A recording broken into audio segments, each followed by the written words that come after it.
Why have you refused the invitation to the Pran Pratishtha of the Ram Mandir in Ayodhya on the 22nd of January?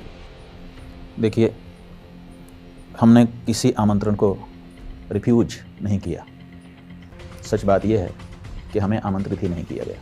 अभी हम लोग ये चाहते हैं कि जो भी धर्म कार्य हों वो शास्त्रों के निर्देश पर। कांग्रेस की ही देन है कि आज इतने दिनों तक यह विवाद पूरे देश में बना रहा। धार्मिक आयोजन नहीं बल्कि एक राजनीतिक आयोजन है और इसमें जो राजनीतिक हिंदू हैं वही लोग पहुंच रहे हैं, जो धार्मिक हिंदू हैं वो नहीं पहुंच रहे हैं। फंक्शन जो है ये राजनीतिक फंक्शन बन गया है।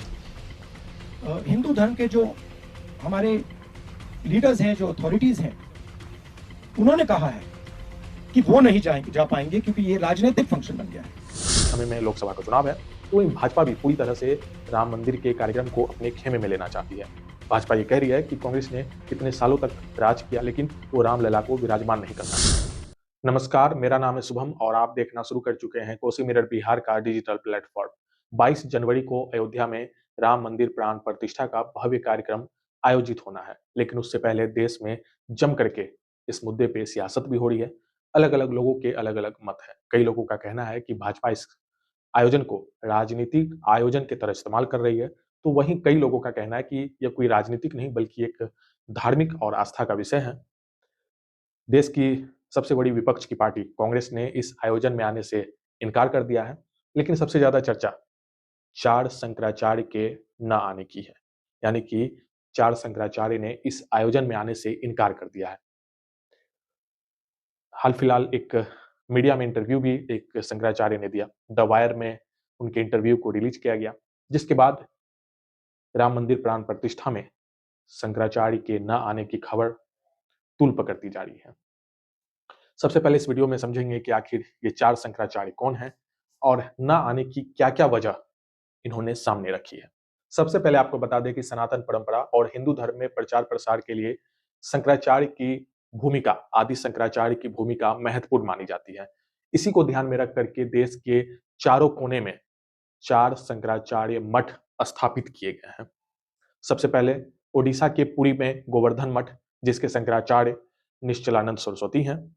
गुजरात के द्वारिका धाम में शारदा मठ है, जिसके शंकराचार्य सदानंद सरस्वती हैं। और उत्तराखंड के बद्री आश्रम में ज्योति मठ, जिसके शंकराचार्य स्वामी अभिमुक्तेश्वरनंद है। और दक्षिण भारत के रामेश्वरम में श्रृंगेरी मठ है, जिसके शंकराचार्य जगत गुरु भारती तीर्थ है। तो ये चारों मठ है और इसे देश के चारों कोने में स्थापित किया गया है। और इन्हीं चारों शंकराचार्य ने राम मंदिर प्राण प्रतिष्ठा के कार्यक्रम में आने से इनकार किया है, लेकिन इन चारों शंकराचार्य के मत भी अलग अलग है। सबसे पहले शंकराचार्य निश्चलानंद सरस्वती की बात करते हैं, जो ओडिशा के पुरी गोवर्धन मठ के शंकराचार्य हैं।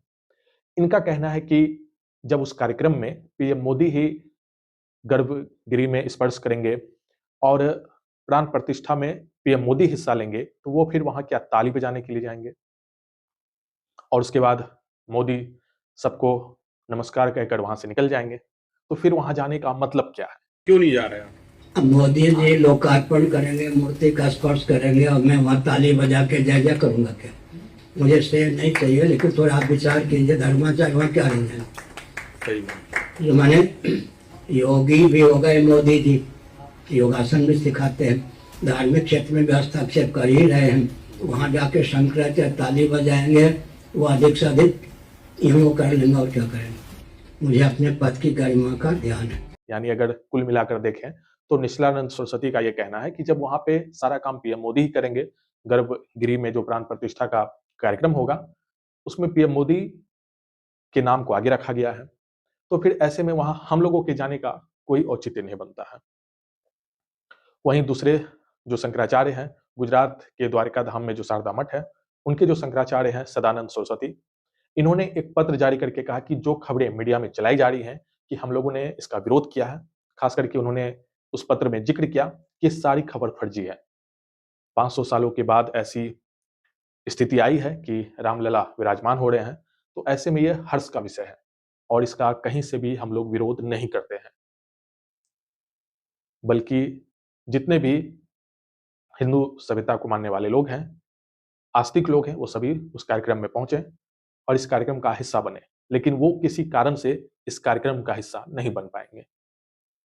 उसके बाद उत्तराखंड के बद्री आश्रम के ज्योतिमठ, जिसके शंकराचार्य स्वामी अभिमुक्तेश्वरानंद हैं, इन्होंने कड़ा विरोध जताया है और इनकी ही चर्चा काफी ज्यादा है। इन्होंने ही द वायर को इंटरव्यू दिया। करण थापड़ ने इनका इंटरव्यू लिया, जो एक जाने माने पत्रकार हैं, और द वायर के इस इंटरव्यू में अभिमुक्तेश्वरानंद ने कई सारे ऐसे खुलासे किए जिसके बाद हर कोई हैरान है। इस पे चर्चा करेंगे, उससे पहले बात कर लेते हैं दक्षिण भारत के रामेश्वरम में श्रृंगेरी मठ, जिसके शंकराचार्य जगत गुरु भारती तीर्थ हैं। इन्होंने भी कहा कि ये विरोध नहीं कर रहे हैं, जो आयोजन हो रहा है उसके समर्थन में है। ये भी बताया, इन्होंने भी बताया कि ये कुछ निजी कारण से वहां पे नहीं जा पा रहे हैं, लेकिन जो खबरें चलाई जा रही है कि विरोध किया जा रहा है, ऐसा कुछ भी नहीं है, सभी को वहां पे पहुंचना चाहिए। तो यहाँ पे भी चारों शंकराचार्य के राम मंदिर प्राण प्रतिष्ठा को लेकर के अलग अलग मत है। दो शंकराचार्य समर्थन में है, भले वो किसी निजी कारण से इस कार्यक्रम का हिस्सा नहीं बन पा रहे हैं। तो वहीं निश्चलानंद सरस्वती और अभिमुक्तेश्वरानंद, इन्होंने इस कार्यक्रम का विरोध जताया है। अब बात करते हैं अभिमुक्तेश्वरानंद सरस्वती की, जिन्होंने द वायर में इंटरव्यू भी दिया। इनका कहना है कि इन्हें आमंत्रण पत्र ही नहीं मिला है।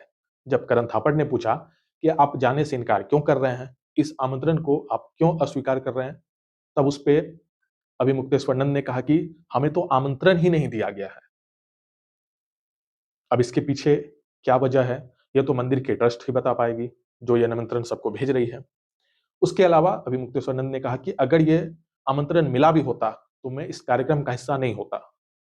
भले ही मैं इस प्राण प्रतिष्ठा में जाता, लेकिन इसकी जो विधि व्यवस्था है उसमें किसी भी तरह से मैं शामिल नहीं होता, क्योंकि यह जो भी हो रहा है वो विधि विधान से नहीं हो रहा है, क्योंकि मंदिर पूरी तरह से बनके तैयार नहीं है।